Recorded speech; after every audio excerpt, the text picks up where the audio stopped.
Hi, welcome back to Follet, the video book. We're going to read the second part of the 7th chapter, and there are a few pie crumbs left, just a few, and there'll be music and something else. You'll see. It is still safe for work and children, so you'll be okay with that. So if you're comfortable, let's begin. Follet thoroughly enjoyed the pie and the coffee. Both were rich and complex, the velvety, bitter smoothness of the coffee contrasting with the delicate, mellow sweetness of the pie. Follet leaned back and closed his eyes. "Good, huh? Best I've had, Joe," Follet told him. The man laughed. "I'm Sanzian. It's an Armenian name. Uncle Joe's is named after the most famous part ever played by Humansville's most famous son, Edgar Buchanan. He was Uncle Joe on Petticoat Junction, on TV, back in the 60s. Follet laughed, too. "Pleased to meet you, Mr. Sanzian. I'm Follet." Mr. Sanzian reached out to shake Follet's hand. "I'm glad that you like my baking. Please tell your friends." "I'll do just that. What do I owe you?"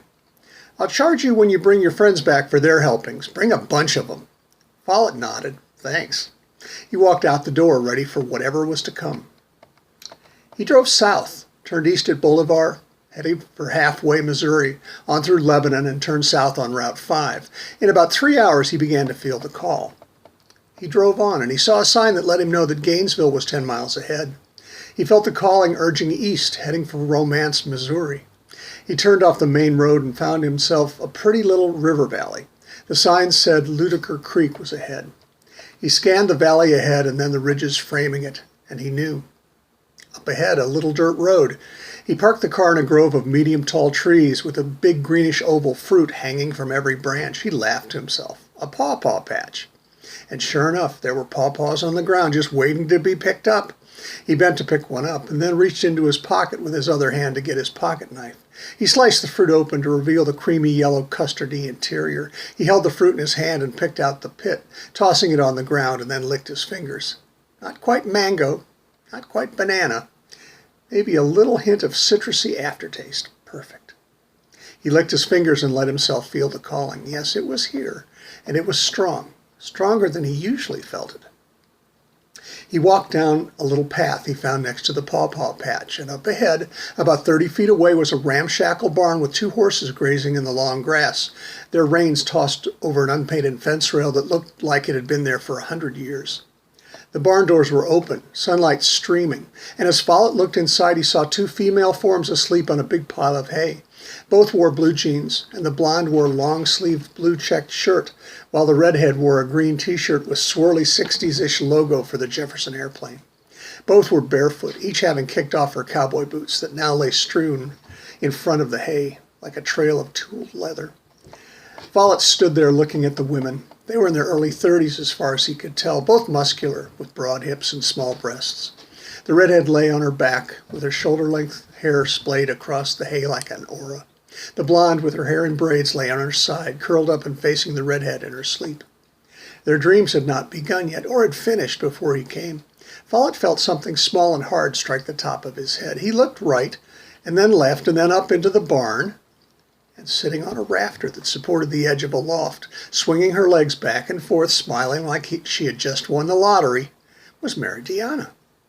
She put her finger to her lips to silence him, got up and walked to the back of the loft and a ladder, which she quickly and quietly descended.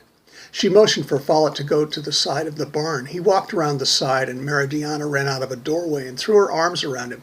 "Good to see you, Follet. I've missed you," she almost gushed. "Good to see you too, Mary. But what are you doing here?" Follet wondered. "I felt the calling," Mary explained, "and I came as soon as I could." "But both of these people are women," Follet said. "Exactly," Mary grinned. And the dream began. The barn and the dreamers became misty and indistinct. Music filled the cloudy dreamscape, and a powerful alto sang, "You want to know how it will be, me and him, or you and me?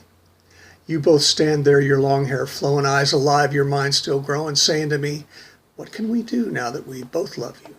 I love you too. I don't really see why we can't go on as 3. We love each other. It's plain to see. There's just one answer that comes to me. Sister, lovers, water brother, and in time, maybe others. So you see, what we can do is try something new. If you're crazy too, I don't really see why we can't go on as 3.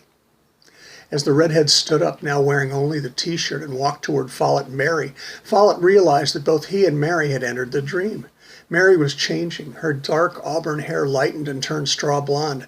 The hair that outside the dream hung to her ass now hung in two thick braids. She was naked, and as Follet watched, her small breasts became slightly heavier, and the aureoles darkened slightly and grew larger while her nipples became smaller.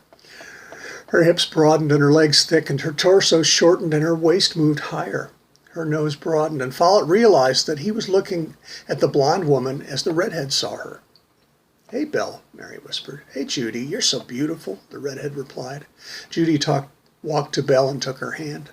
"I fell asleep and was dreaming about horses. It felt so good, and then I woke up, and you were here." Belle raised her free hand to touch Judy's cheek. She brushed stray hair away and said, smiling, "Judy, let's go for a walk. We can kiss and whatever you want." Judy smiled, turned to Belle's hand and kissed her palm. "Yes," she said, and the dream changed.